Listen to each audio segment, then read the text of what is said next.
Sí, bueno, pues, espérenme un segundito.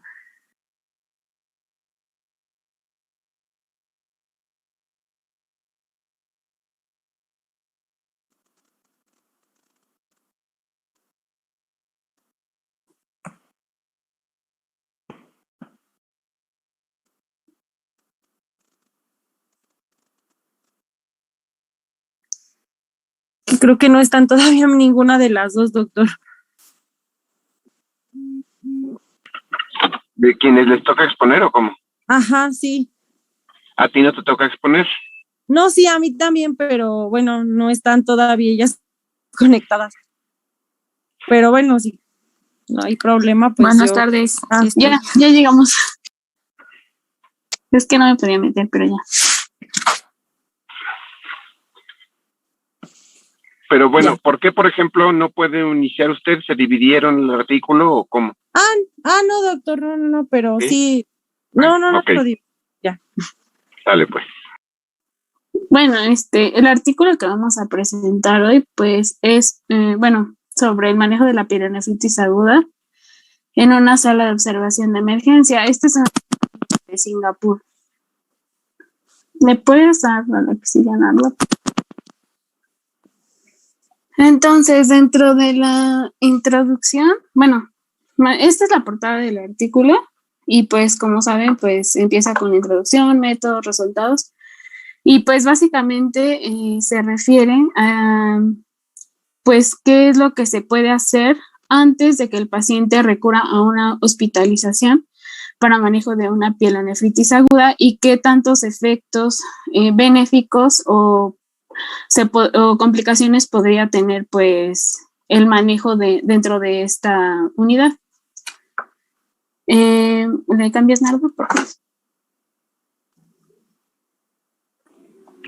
Bueno, como una pequeña introducción que menciona el artículo, pues sabemos que la pielonefritis es una enfermedad causada por una infección bacteriana a nivel renal y pues se va a sugerir o se va a sospechar clínicamente por dolor en flanco, ya sea uni o bilateral, náuseas, vómito, fiebre, dolor a la palpación en el ángulo costovertebral. Puede estar acompañado no de síntomas típicos de cistitis y pues se va a comprobar o a confirmar el diagnóstico con la presencia de bacteriuria mediante un urocultivo. Se menciona en el artículo que en Estados Unidos esta enfermedad pues afecta a más de 250,000 personas, adultos al año, causando una trascendencia con un coste estimado de $2,000 millones al año. ¿Le puedes dar a la siguiente, por favor? Y bueno, las recomendaciones en el tratamiento pues pueden variar, ya sea desde un tratamiento ambulatorio hasta que se decide el ingreso o el manejo intrahospitalario de los pacientes. Esto pues dependiendo de las características obviamente. Por eso es que, hay estudios más antiguos que han demostrado que la atención en una sala de observación, en el servicio de urgencias, es factible para el manejo de la pielonefritis. Esto con la finalidad de reducir la morbimortalidad pues, de los pacientes o de que haya que se den de alta a los pacientes y que en días posteriores regresen ya más complicados. Entonces, este es el objetivo como principal de este estudio.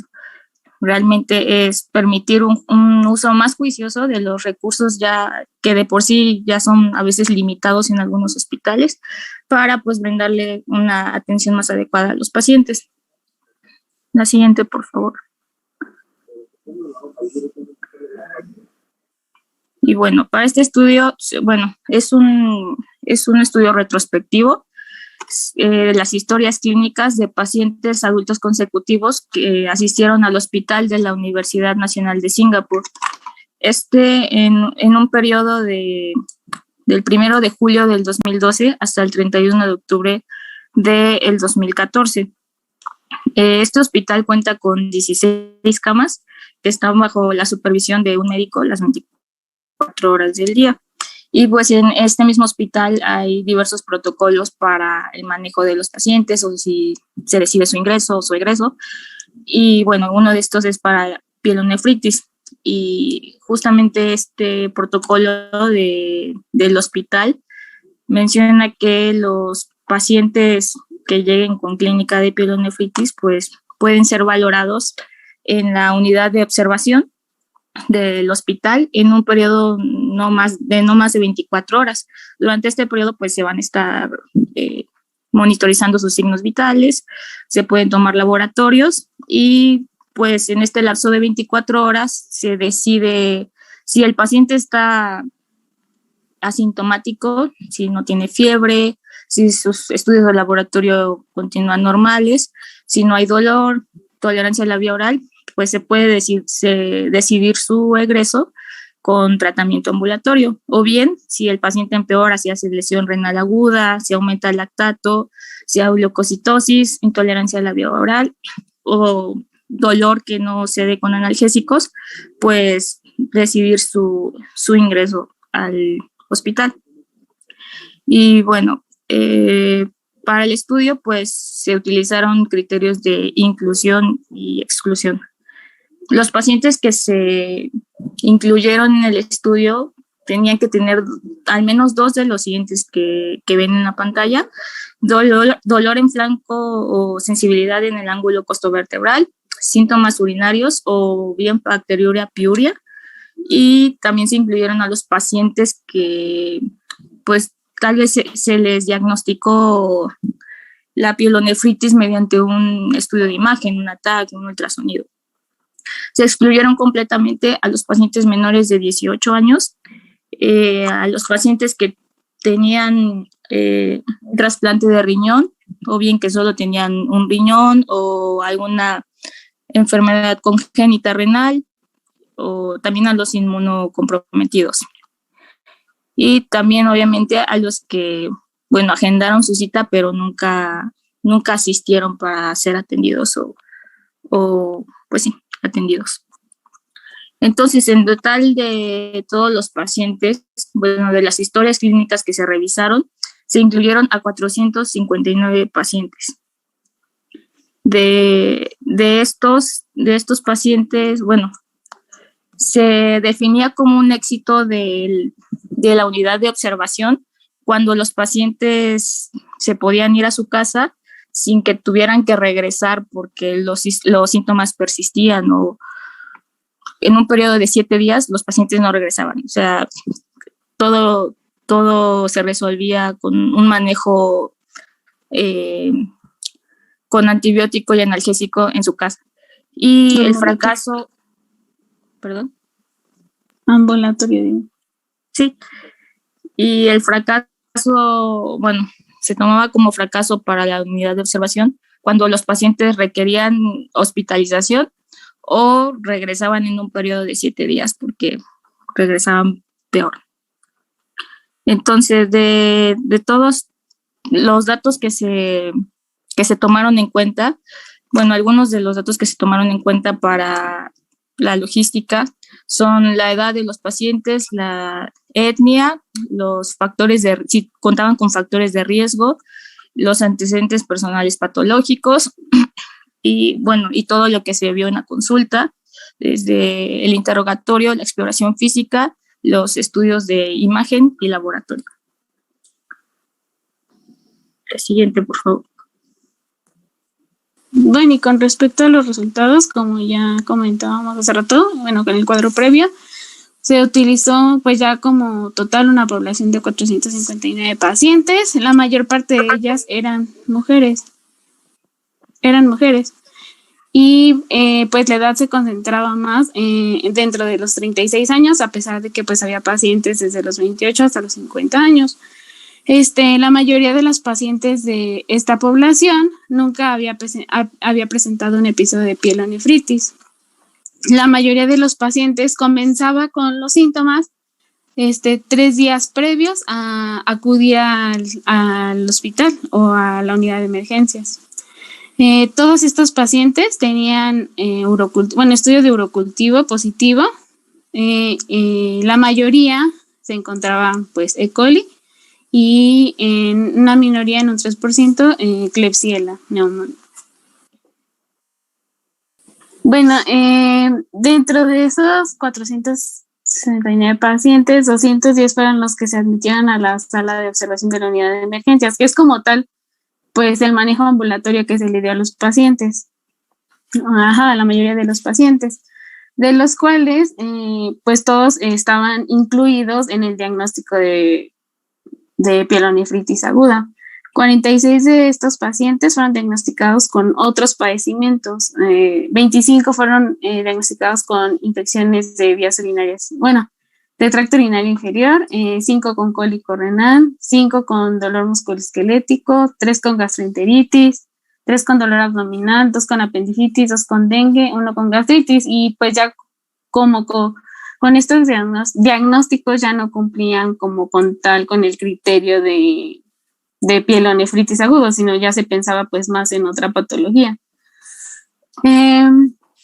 Más 9 de estos 46 pacientes que presentaron alguno otro padecimiento fueron hospitalizados, entonces pues por lo tanto ya no se cumplía como con el criterio de ingresar a una sala de observación. ¿Le cambio, verdad? De los 164 pacientes que se admitieron al manejo ambulatorio de la sala de observación, 100 fueron dados de alta y sin alguna complicación y ya no regresaron posteriormente.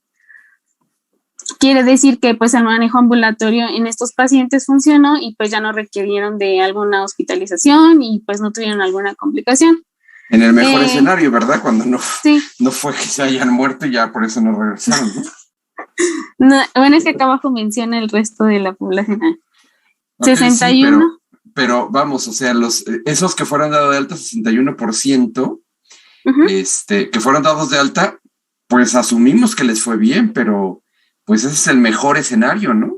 O sea, en realidad, certeza en este estudio pues no se tiene porque ya no se les dio seguimiento.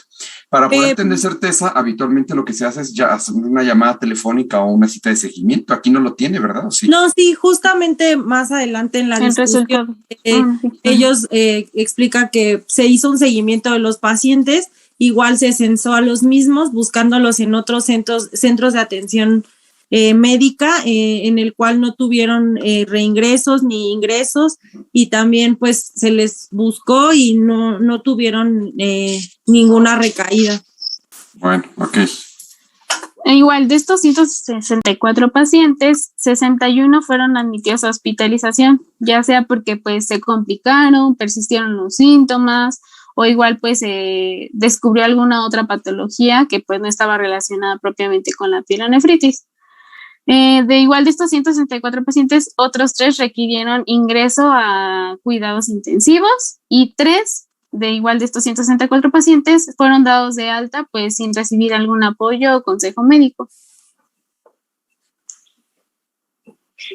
Y bueno, las principales causas que presentó toda esta población para que fueran ingresados a hospitalización es que tenían fiebre pues que no mejoraba con nada, si no se resolvía.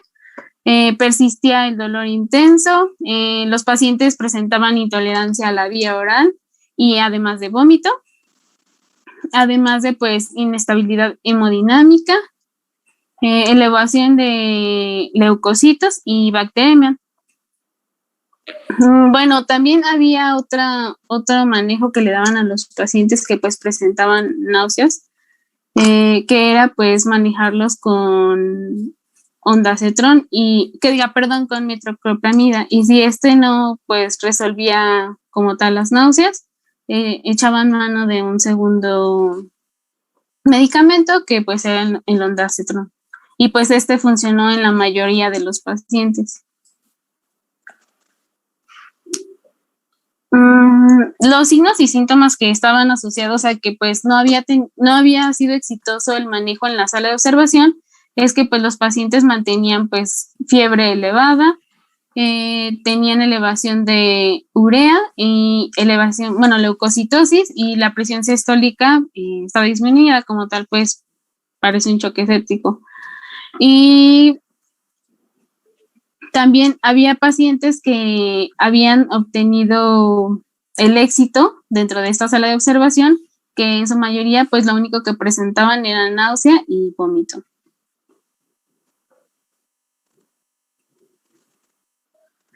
Y bueno, 84 de los 164 pacientes que fueron ingresados a la sala de observación, a todos se les hemocultivó, pero de todos ellos, los únicos que tuvieron hemocultivos positivos fueron 8 pacientes, 7 positivos para E. coli y 1 positivo para Bacillus. Y pues el artículo menciona que que se encontró pues Bacillus, que pudo haber sido pues contaminada la toma del hemocultivo. 144 pacientes fueron clasificados con pielonefritis y tuvieron urocultivos. O sea, a pesar de que tenían pielonefritis, sus urocultivos salían negativos. Y bueno, los pacientes que fueron manejados con éxito en la sala de observación también presentaron síntomas pues como si fuera ya un paciente complicado. Igual hubo mayor, aumento de la temperatura, aumento de la frecuencia cardíaca, aumento de neutrófilos y nitritos en orina.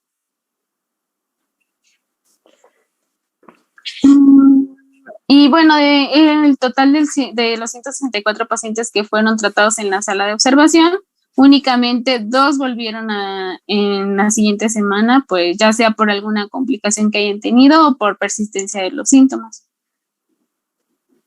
Y bueno, ya por último, en la discusión, podemos observar que el Departamento de Emergencias del Hospital de Singapur, pues en su protocolo de pielonefritis resultó ser un protocolo útil para el manejo de la misma. Bueno, ahí hay una controversia porque no tenemos como con qué comparar este estudio con otros centros médicos que tengan algún programa parecido para controlar la pielonefritis. La fiebre, que fue como la razón más común de reingreso de los pacientes, como ya hemos hablado a lo largo de la presentación, el reingreso de los pacientes era una causa que se contaba como fracaso al tratamiento.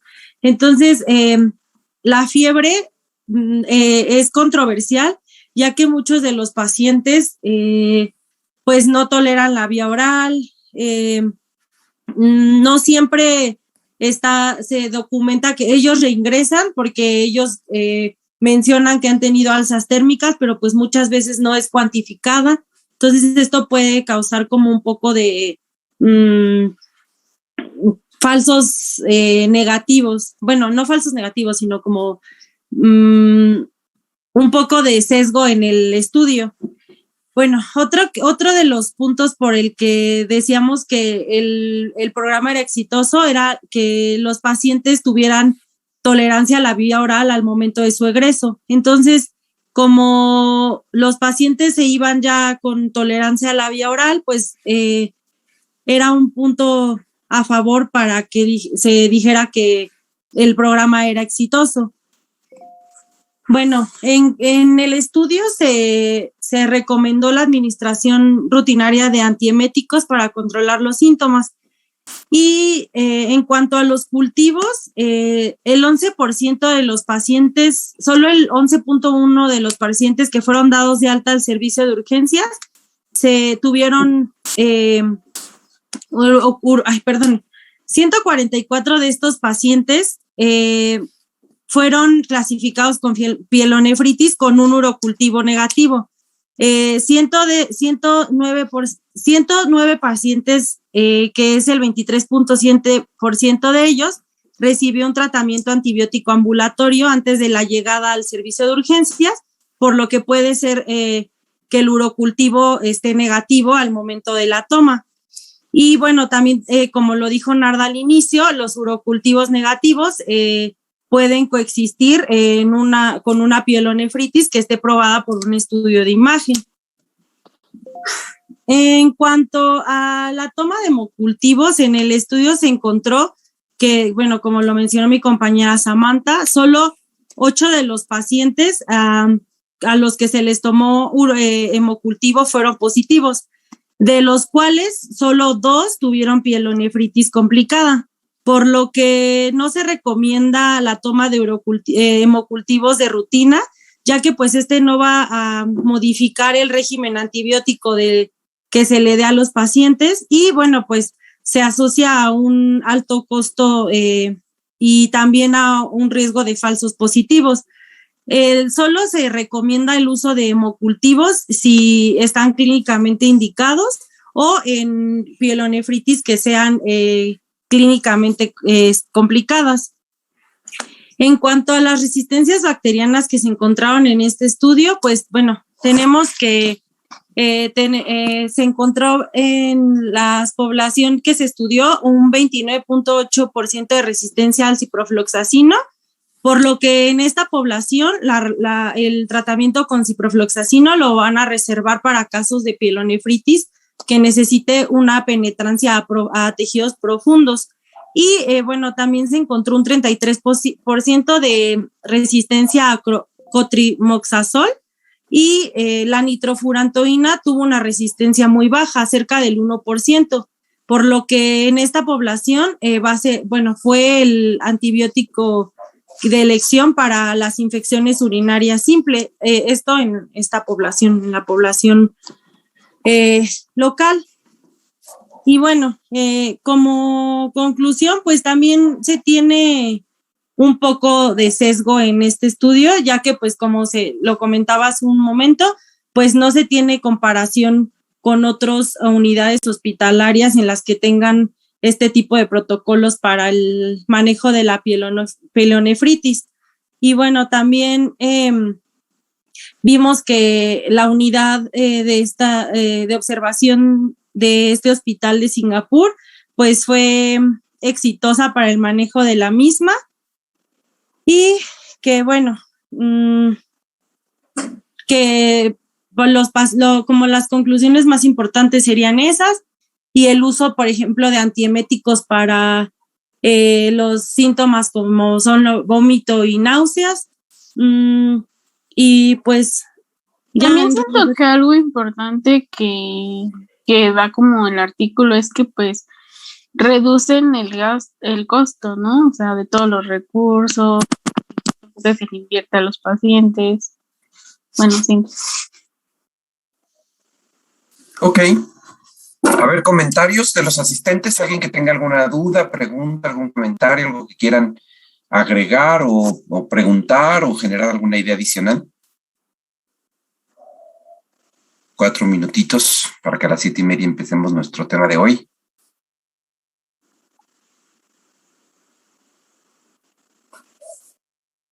Bueno, esto que acabamos de ver se trata de un estudio, entonces, observacional, ¿no? O sea, básicamente es un descriptivo observacional, no tiene alguna hipótesis que probar, ¿no? No genera ninguna, no utiliza los datos para generar ninguna hipótesis, para tener alguna recomendación de tratamiento, para generar evidencia médica, pues no, ¿verdad? Este es un estudio de los que llamamos solamente descriptivos, o sea, su objetivo es esencialmente describir qué es lo que está pasando, no genera una cohorte que se pueda evaluar el desenlace, ¿no? Porque entonces tendríamos mucha necesidad de tener mucha claridad, así como certeza, quiero decir, del desenlace de los pacientes, ¿no? Aquí los que se fueron, pues dices, no ingresaron en ningún otro lado, bueno, pues qué bueno, ¿no? Pero pues finalmente no se tiene la certeza así con absoluta claridad, ¿no? De lo que pasó con estos pacientes, pero hay algunos aprendizajes que se pueden tomar, ¿no? En general en México, por ejemplo, también tenemos tasas de resistencias bajas a la nitrofurantoína, por lo tanto, pues sigue siendo el mecanismo farmacológico de elección en las infecciones no complicadas, ¿no? Entonces, pues eso también es importante. Ciprofloxacino, las fluoroquinolonas ya no las utilizamos, esto es muy importante que quede muy claro, ya no no las utilizamos a menos que sea el único antibiótico al que es sensible la bacteria en el ¿cómo se dice? En el antibiograma, ¿no? En esta situación de la penetrancia a los tejidos, una penetrancia profunda, como dice aquí, pues utilizamos en los pacientes que ya tienen una infección, una pielonefritis pues franca, mejor utilizamos carbapenémicos. Las fluoroquinolonas en general deben de estar ya en desuso. Actualmente la recomendación mundial es que estén en desuso, a menos que sea el único medicamento disponible, ¿no? O el mejor medicamento en términos de seguridad, y por lo tanto, pues el perfil de eventos adversos pasa a un segundo plano en sentido relativo, ¿no? Pero si tenemos otras opciones, como este que ustedes ponen como trimoxazol, que le llamamos trimetoprim con sulfametoxazol, o bien la nitrofurantoína, que son medicamentos con mucha mayor con eficacia en términos de baja tasa de resistencia y con mucha efectividad en este contexto, y un perfil de seguridad muy bajo, muy bueno, ¿no? Sin tantos efectos adversos como las fluoroquinolonas, pues entonces hay que preferir utilizarlos e inclusive ya en pacientes hospitalizados que van a requerir por una pielonefritis un manejo intravenoso, pues podemos utilizar inclusive antes que la ciprofloxacina, pues a lo mejor un aminoglucósido, siempre y cuando el paciente no tenga riesgo de nefrotoxicidad, ototoxicidad, o bien que ajustado a la función renal, ¿no? Entonces podemos utilizar un aminoglucósido como gentamicina, amicacina, imipenem o algún otro carbapenémico, pero ciprofloxacino dejarlo en última opción, ¿no? A diferencia de lo que ellos hicieron en su estudio, que es un estudio pues viejito, ¿no? Bueno, al menos los pacientes están incluidos de manera viejita, retrógrada, ¿no? Entonces, digo retrógrada, retrospectiva. Bueno, me traicioné el subconsciente porque eso pienso de la prescripción del ciprofloxacino, ¿no? Ya es un tanto retrógrada. Pero bueno, esa fue una traición del subconsciente, un lapsus. ¿Dudas? ¿Algún comentario?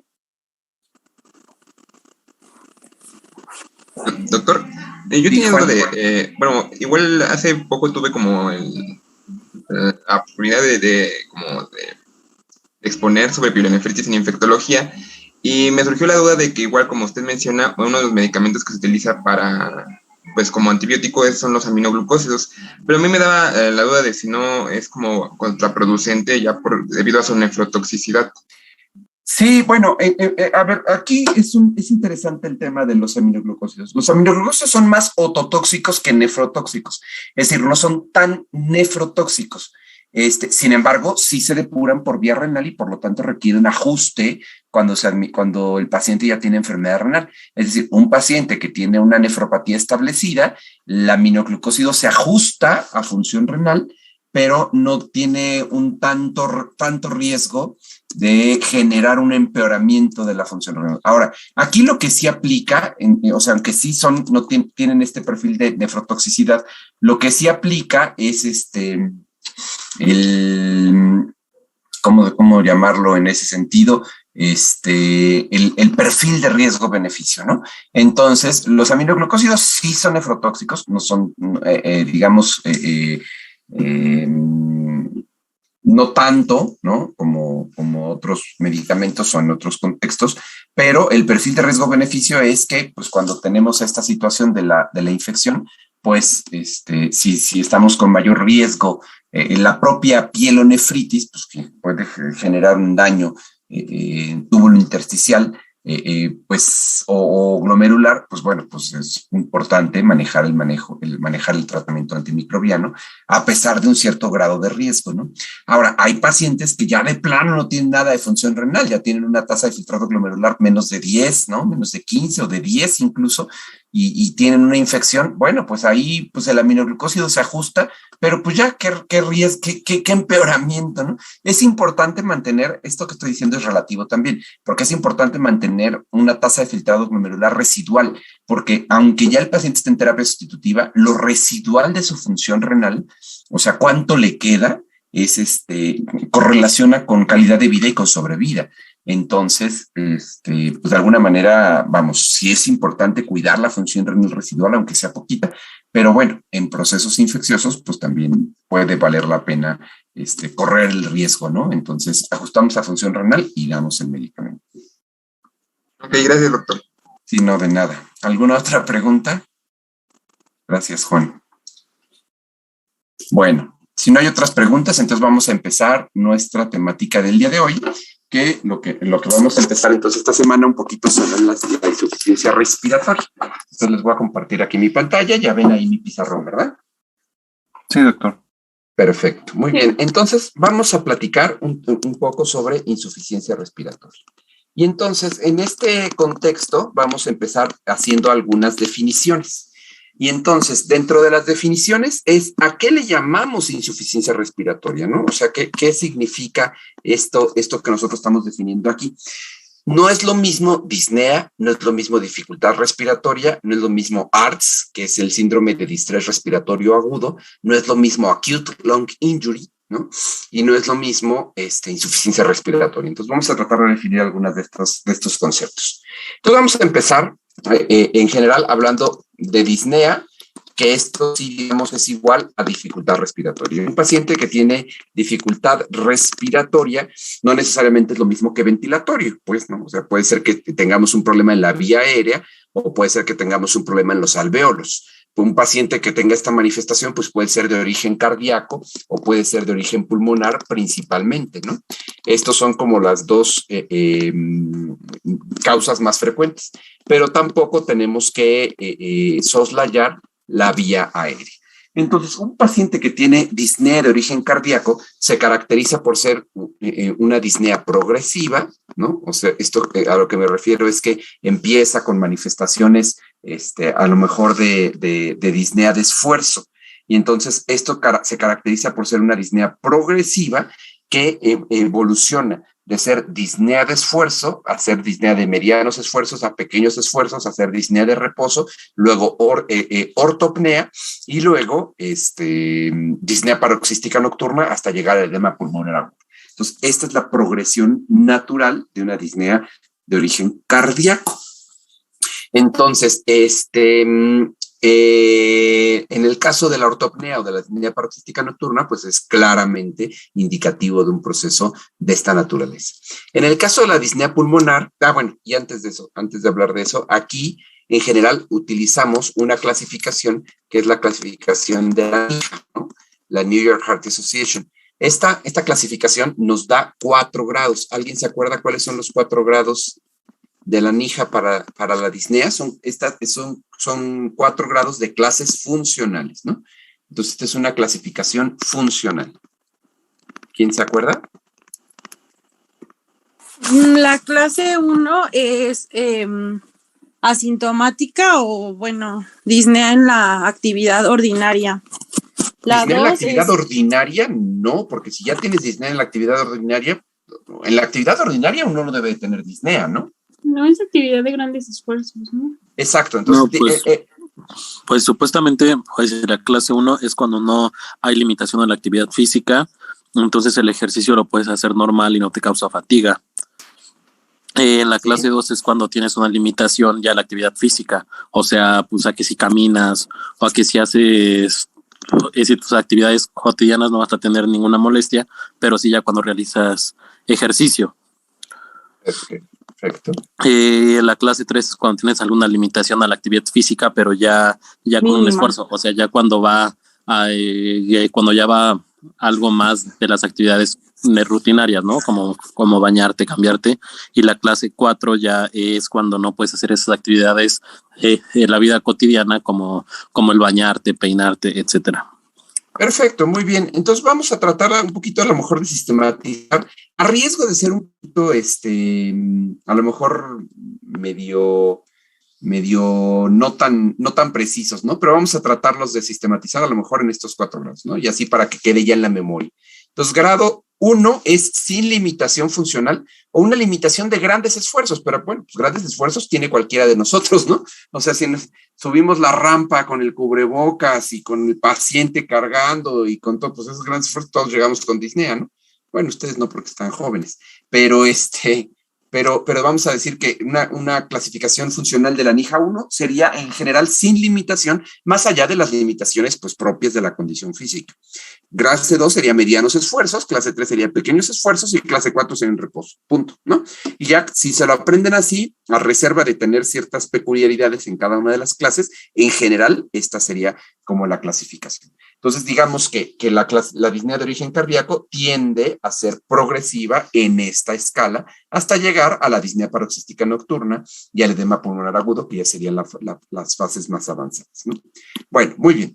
La disnea de origen pulmonar no necesariamente es progresiva, ¿no? O sea, esta es más asociada a una situación de la evolución natural de la enfermedad y no a que la falla cardíaca vaya generando una congestión retrógrada, que es lo que genera la disnea de origen cardíaco.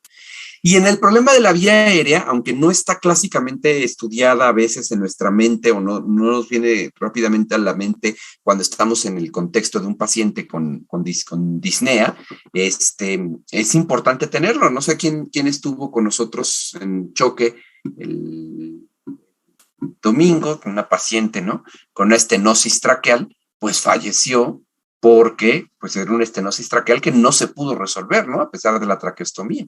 Entonces, pues para que vean que la disnea, pues por obstrucción de la vía aérea, sea cual sea el origen de la obstrucción, ya sea exógeno o por una fibrosis o por un cuerpo extraño o por en este caso una estenosis traqueal o algunas complicaciones asociadas, por ejemplo, a las fístulas traqueosofágicas, etcétera, pues bueno, puede generar un proceso de este tipo.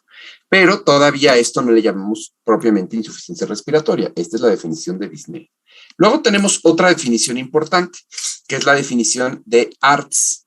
Entonces, ¿qué es lo que significa ARDS? En inglés es Acute Respiratory Distress Syndrome, o en español síndrome de distrés respiratorio agudo. Este síndrome lo que se caracteriza es por tener tres cosas. Entonces, los criterios que nos permiten diagnosticar el ARDS son los criterios de Berlín. Y los criterios de Berlín entonces se caracterizan por la aparición de infiltrados de origen no cardíacos en la placa de tórax. Es importante decir que tienen que ser no cardíacos. Que tengamos en esta situación también una disminución de la oxemia, y en general esta disminución de la oxemia la asociamos con una relación entre la presión arterial de oxígeno y la fracción inspirada de oxígeno. Esta relación es una relación clásica muy importante. A veces en el espacio de visita van a oír que se le diga a esta relación, ¡ay, la PAFI!, ¿no? PaO2, FiO2, ¿no? O a veces le dicen índice de Kirby, porque así se llamó antes cuando se lo escribió. Entonces, pero bueno, es la relación PaO2, FiO2. Esta relación obviamente lo que nos dice es cuánta tiene de presión arterial de oxígeno el paciente, para lo cual necesitamos una gasometría, dividido entre la fracción inspirada de oxígeno. Todos nosotros estamos inspirando habitualmente a 21% de oxígeno, o sea, 0.21, que es 21%. En la Ciudad de México un poquito menos, ¿no? Como 20.9%, o sea, 0.209. Entonces, si nosotros tenemos, a ver quién tiene una calculadora a la mano, para que imagínense que nosotros tenemos, por ejemplo, 65 milímetros de mercurio, que es algo normal en la Ciudad de México, de presión arterial de oxígeno, y tenemos una fracción inspirada de 0.29, ¿no? De 20.9% o 0.209. ¿Quién me dice cuánto da esta relación de PaO2-FiO2? 311. Gracias. Entonces, esto en general se considera una PaO2 normal. Y esto es importante porque la gravedad del ARDS lo establecemos con base en esto. Entonces, nosotros decimos que para que sea ARDS tenemos que tener una relación PaO2-FiO2 menor de 300. Si no es menor de 300, entonces, pues no es ARDS, ¿no? O sea, podemos tener alguna otra cosa de las que vamos a definir ahorita, pero no es propiamente ARDS. Entonces, cuando tenemos entre 200 y 300, esto ya sí es ARDS, pero es leve. Entre 100 y 200, esto es ARDS moderado, y menos de 100 es un ARDS grave. No es la mejor manera de medirlo, porque esto, digamos que es una relación como si fuera una correlación lineal, lo que tenemos entre la PaO2 y la FiO2, que en realidad no es lineal. Pero bueno, esta es la manera que habitualmente utilizamos para hacer el diagnóstico clínico, ¿no? Entonces, ¿cómo podemos hacer esto? Pues así, tal cual, dividiendo. Ahora, imagínense que un paciente, por ejemplo, tiene 180 milímetros de mercurio, o sea, está súper hiperoxémico, ¿no? 180 milímetros de mercurio en la gasometría y está saturando, le estamos dando oxígeno al 0.5, o sea, al 50%. ¿Cuánto tendría este paciente de relación PaO2-FiO2? Pues si ustedes sacan la calculadora, pues tendrían que dividir 180 entre 0.5. Pero si no sacan la calculadora, bastaría pensar que 1 entre 0.5 es lo mismo que 1 entre 1/2. Y entonces, por ley del sándwich, que les enseñaron a ustedes en la prepa, sería 2 entre 1, pues 2, ¿no? Entonces, esta regla de sacar los invertidos lo podemos hacer muy fácil en la mente, ¿no? Y entonces, el 20% de una, por ejemplo, un paciente que, perdón, regresando a esto que decíamos, por ejemplo, un paciente que tuviera 90 de PaO2 y 0.5, pues lo único que esto sería equivalente a multiplicar 90 por 2, entonces mentalmente nos damos cuenta inmediatamente que está en un ARTS moderado. Ahora, ¿qué otra situación podríamos tener aquí? Un paciente que está con una FiO2 al aire ambiente, pues 1 entre 0.2, digamos para redondearlo, 1 entre 0.2 es 5, ¿no? O sea, la inversa de 0.2 es 5. Entonces, lo que tendríamos que hacer sería más o menos multiplicar, si estamos con una gasometría al aire ambiente, multiplicar la PaO2, ¿no? La PaO2, la multiplicamos por 5 y esto va a ser aproximadamente similar a la relación PaO2-FiO2, ¿no? Aproximadamente similar. Claro, porque el aire ambiente no es 0.2 en realidad, es 0.21. Entonces, pero eso ya nos da una aproximación. Entonces, si rápidamente vemos que un paciente está saturando arriba de 60, ¿no? Al aire ambiente, que sería 0.21, pues 60 por 5, pues 6 por 5, 30, entonces ya sabemos que está, pues, más o menos arriba de 300, que es lo que yo hice aquí, ¿no? Entonces, en este contexto tendríamos ya como una facilidad muy rápida para evaluar de manera sencilla una aproximación inicial a este proceso. Entonces, tendríamos un paciente que tiene la aparición de infiltrados no cardíacos, que tiene oxemia y que tiene una causa probable en los 7 días previos, pues entonces a esto le llamamos, estos 3 criterios de Berlín clasifican como ARDS, ¿no? Como síndrome de distrés respiratorio agudo. Y puede ser leve, puede ser moderado, puede ser grave en función de la relación PaO2-FiO2. Se han estudiado otros procesos que no sea la relación PaO2-FiO2 porque pues a veces no tenemos una gasometría. Entonces se han estudiado, por ejemplo, la relación entre la saturación de oxígeno y la fracción inspirada de oxígeno. Bueno, estos pueden ser subrogados útiles cuando no podemos hacer una gasometría. Podemos utilizar la saturación como un subrogado, ¿no? Y bueno, otro de las definiciones tal cual que tenemos es insuficiencia respiratoria. Entonces, no es lo mismo un paciente que tiene disnea a un paciente que tiene insuficiencia respiratoria. El diagnóstico de insuficiencia respiratoria es un diagnóstico de deficiencia en la hematosis o en la ventilación. Y entonces tenemos 2 tipos de insuficiencia respiratoria y requerimos, por supuesto, gasometrías para diagnosticar. La insuficiencia respiratoria tipo 1 también se llama hipoxémica. Es aquel paciente que tiene solamente disminución de la presión arterial de oxígeno. Y la insuficiencia respiratoria tipo 2 se llama hipercápnica. Es un paciente que el problema fundamental está en el intercambio, no en el intercambio gaseoso a nivel alveolar, sino en el movimiento de los volúmenes, en el flujo que va de los bronquios hacia el exterior, es decir, propiamente dicho en la ventilación. Entonces, vamos a imaginar qué significa esto. Imagínense que aquí tenemos nuestro bronquio, nuestros bronquiolos, nuestra carina, ¿no? Y aquí tenemos nuestro pulmón, y aquí en el pulmón tenemos el pulmón derecho, y luego tenemos nuestro pulmón izquierdo, ¿no? Así están feamente dibujados, yo lo sé, pero bueno, ustedes hagan gala de su imaginación, ¿no? Entonces, vamos a ver qué es la insuficiencia respiratoria tipo 1. Aquí vamos a llegar al alveolo. Tenemos un alveolo y cerca de un alveolo tenemos un vaso sanguíneo, ¿no? Y entonces, en la insuficiencia respiratoria tipo 1, el problema está en este proceso que le llamamos hematosis. Entonces, ¿qué es lo que va a estar sucediendo aquí? Bueno, lo que va a estar sucediendo es que llega el oxígeno, y aquí en el vaso sanguíneo tenemos dos maneras de transportar el oxígeno. Una es propiamente unido a los eritrocitos, o sea, a las moléculas transportadoras del oxígeno, ¿no? Que son los eritrocitos, que ahí tiene, más bien los eritrocitos son las células en las que está la molécula transportadora, que es la hemoglobina, ¿no? Y entonces tenemos dos posibilidades para que este oxígeno pase a la sangre, a la sangre venosa pulmonar, ¿no? Que se va a convertir en la sangre arterial sistémica. Entonces tenemos dos posibilidades. La primera es que la hemoglobina que viene aquí, que viene con un hierro en forma ferrosa, se oxigene y entonces ahora lleve el hierro en forma férrica, ¿no? Entonces, lo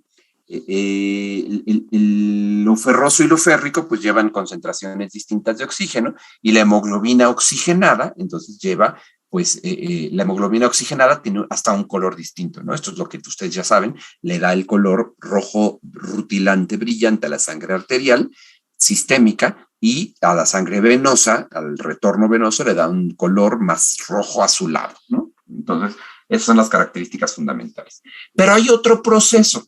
Digamos, aquí lo que vamos a medir para comparar esto es la saturación, ¿no? La saturación de oxígeno, lo que nos está midiendo es la cantidad de moléculas de hemoglobina que están unidas que llevan oxígeno.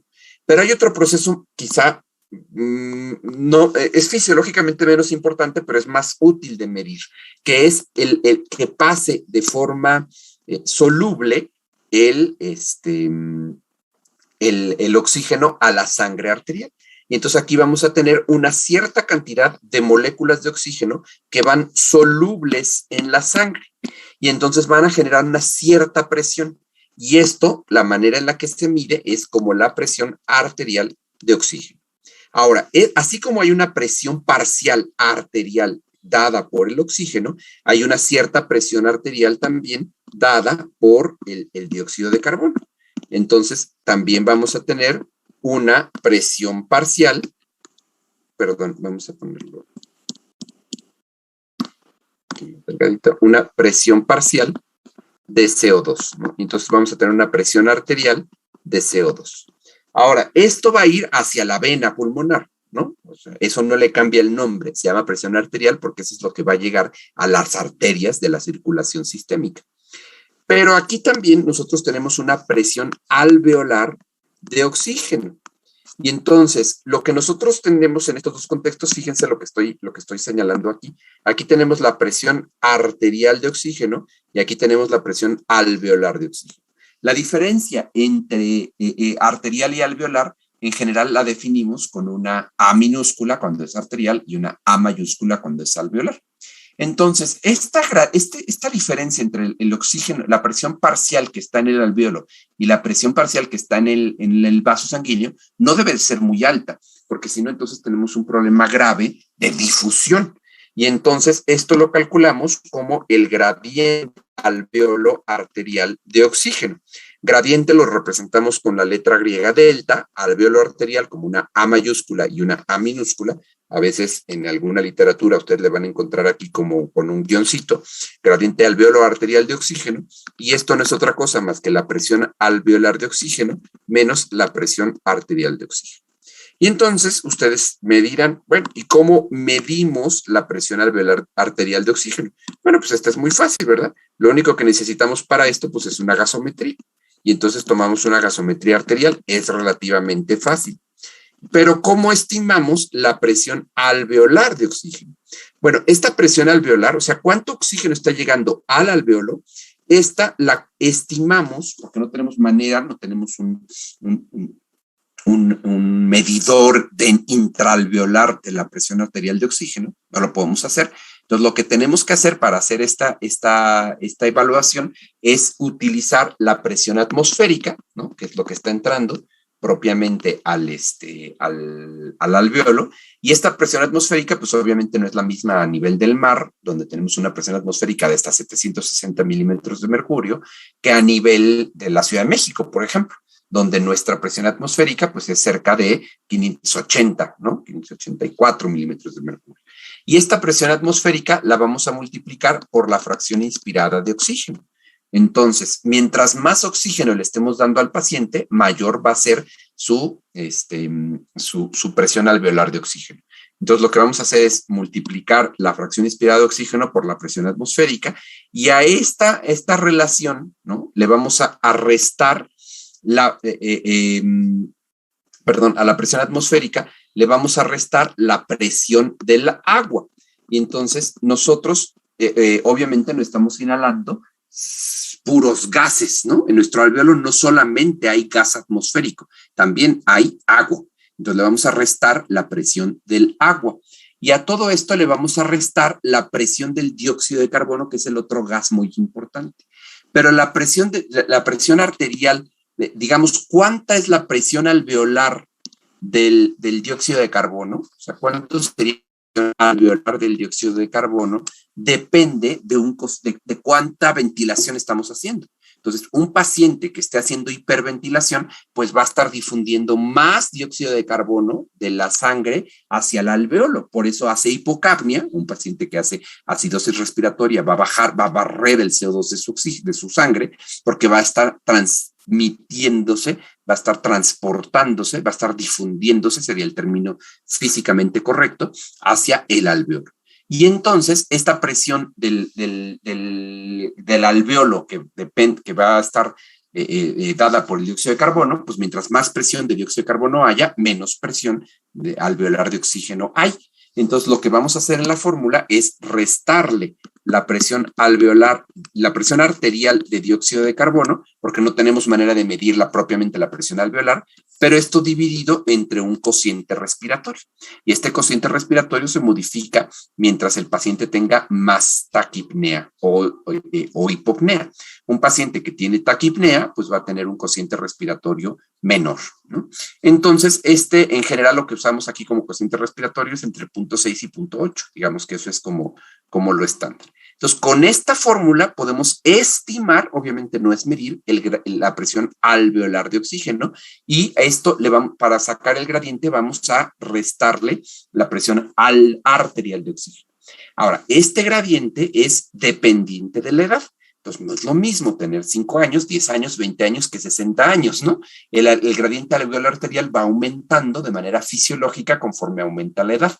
Pero una regla de dedo, digamos así, para cuando ustedes estén en la guardia o evaluando rápidamente un paciente, es que esta diferencia entre la presión alveolar de oxígeno y la presión arterial de oxígeno, si es menor de 10, en general podemos decir que está bien, ¿no? Entonces, les voy a subir a la plataforma, de hecho ya se lo subí, probablemente ya les llegó por ahí el correo, unos ejercicios a este respecto. Van ustedes a calcular la presión alveolar de oxígeno, van a calcular la presión arterial de oxígeno y van a sacar el gradiente alveolar arterial. En la insuficiencia respiratoria tipo 1, el problema está aquí, está en la hematosis.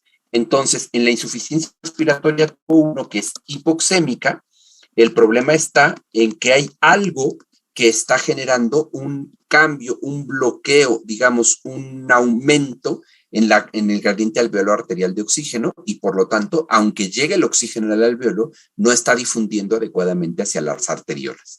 Esto puede ser por edema pulmonar agudo, puede ser por un problema pulmonar intrínseco, puede ser, por ejemplo, por una neumonitis intersticial, una fibrosis pulmonar, una ruptura de las paredes de los alvéolos, cuyo nombre histopatológico es enfisema, y el enfisema puede ser por múltiples causas, puede ser por tabaquismo, puede ser por deficiencia de alfa-1 antitripsina, etc.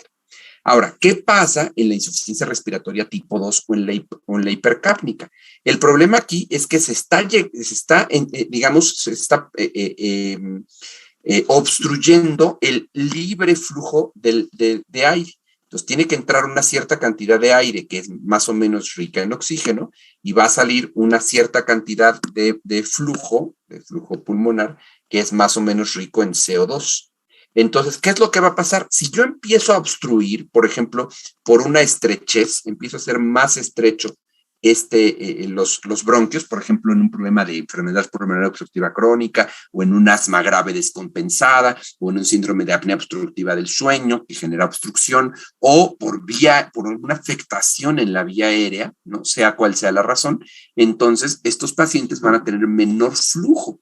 Si es menor flujo, a veces basta con poquito oxígeno para mantener una oxigenación. Entonces, con que llegue poquito oxígeno, aunque sea poquito, este oxígeno se va a perfundir, pero se va a difundir hacia las arterias y hacia los eritrocitos. Pero, ¿qué va a pasar con el CO2? El CO2 se va a empezar a retener, no puede ser expulsado, y entonces se aumenta la presión alveolar de dióxido de carbono, y como esta es una difusión dependiente de gradiente, pues pierdes el gradiente y el CO2 se empieza a acumular en la sangre. Y este CO2 en la sangre va a llevar a una disminución de pH con un aumento de PCO2, que esto se llama acidosis respiratoria, y esto lo que va a estar dando es una hipercapnia, ¿no? Un incremento en la presión arterial de dióxido de carbono. Eventualmente, la respiratoria tipo 2 también dará hipoxemia, eventualmente, pero digamos que la primera manifestación es hipercápnica, y aquí el problema es propiamente ventilatorio. Aquí el gradiente, lo que llega al alveolo, el gradiente alveolo arterial de oxígeno, se encuentra normal. En general podemos decir que se puede encontrar en menos de 10 milímetros de mercurio, ¿no? O sea, se encuentra normal. Les digo, este gradiente es dependiente de la edad. Pueden ustedes buscar las tablas que corresponden a la normalidad del gradiente, pero en este gradiente, aquí lo vamos a tener que es mayor de 10 milímetros de mercurio, y esta regla que les estoy dando, a reserva de que ustedes cuando tengan estos casos busquen las tablas de la normalidad, pues son reglas de dedo, ¿no? Más o menos así como reglas generales. Entonces, eso es lo que vamos a revisar. Ahora, hay otro concepto que se llama acute lung injury. Es la lesión pulmonar aguda. Ahora, la lesión pulmonar aguda no necesariamente cursa con insuficiencia respiratoria, ni necesariamente genera un síndrome de distrés respiratorio agudo, pero ya da una alteración en la hematosis o en la concentración de oxígeno. Y entonces aquí la lesión pulmonar aguda es una causa específica que genera un daño al pulmón. Y el daño al pulmón puede ser insuficiencia respiratoria o puede ser ARDS, por ejemplo. Pero el acute lung injury es un concepto, digamos, más general, ¿no? No toda insuficiencia respiratoria es acute lung injury, ni todo ARDS es por acute lung injury, pero el acute lung injury se puede manifestar como insuficiencia respiratoria o como ARDS. Y una de las causas frecuentes, por ejemplo, de acute lung injury, muy frecuente, pues es la sepsis, ¿no? Entonces, no está el daño propiamente en el pulmón. Por eso no se llama daño pulmonar. Bueno, sí se llama daño pulmonar, sí es lesión pulmonar, pero no es propiamente un daño del pulmón, sino es algo secundario que daña el pulmón. Entonces, la sepsis, la infección aguda, descontrolada, mal regulada como respuesta a la infección, da una lesión pulmonar.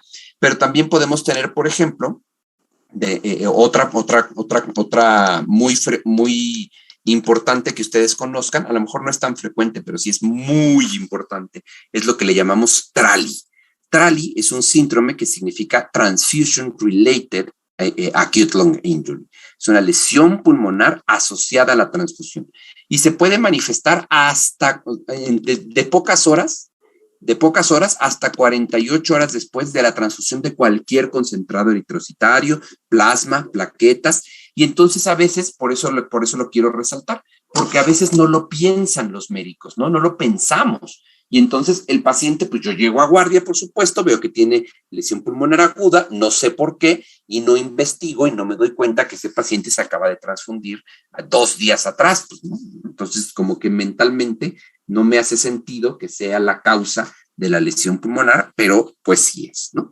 Entonces, eso se llama acute lung injury. Entonces, estos son los conceptos más importantes, ¿no? Que vamos a dejarlo hoy lo vamos a dejar hoy hasta aquí, para que ustedes puedan revisar la tarea, hagan los casos clínicos que les dejé ahí en la plataforma, y el jueves discutimos los casos clínicos, terminamos de ver entonces cómo se diagnostica, cómo se trata la insuficiencia respiratoria. Vamos a revisar algo también el próximo jueves de ventilación mecánica, porque aunque ustedes como médicos generales no van a aplicar la ventilación mecánica, sí es importante que hablen el lenguaje, ¿no? Y entonces cuando ustedes estén haciendo una presentación de un paciente crítico o cuestiones de urgencias, por ejemplo en medicina prehospitalaria, los ventiladores, etcétera, pues tienen que saber al menos qué significa volumen corriente, qué significa PIP, qué significa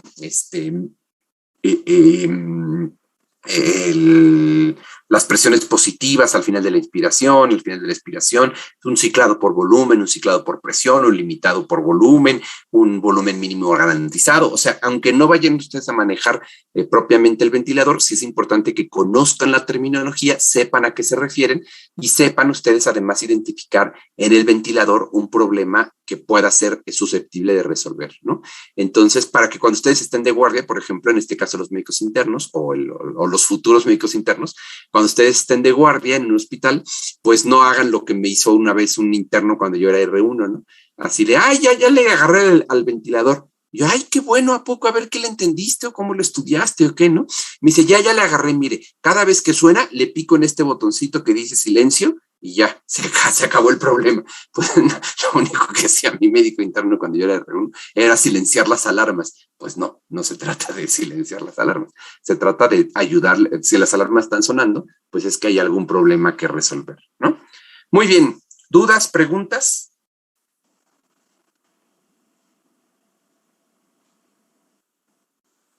No, doctor. ¿Nada? Bueno, entonces lean por favor el material que les subí ya a la plataforma, creo que ya todos lo tienen. Si no me escriben, ¿no? Para ver para avisarme que no tienen el material de algo, pero ya lo subí para que revisen, son 2 casos clínicos y material de lectura. Entonces la tarea no se trata de que les sufran, se trata de que puedan con el material de lectura resolver los casos clínicos, ¿no?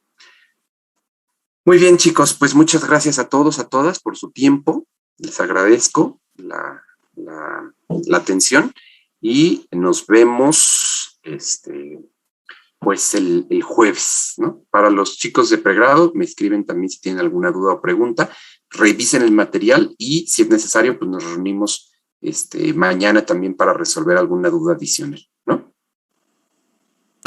Vale, muchas gracias, doctor. Buen día. Gracias a ustedes.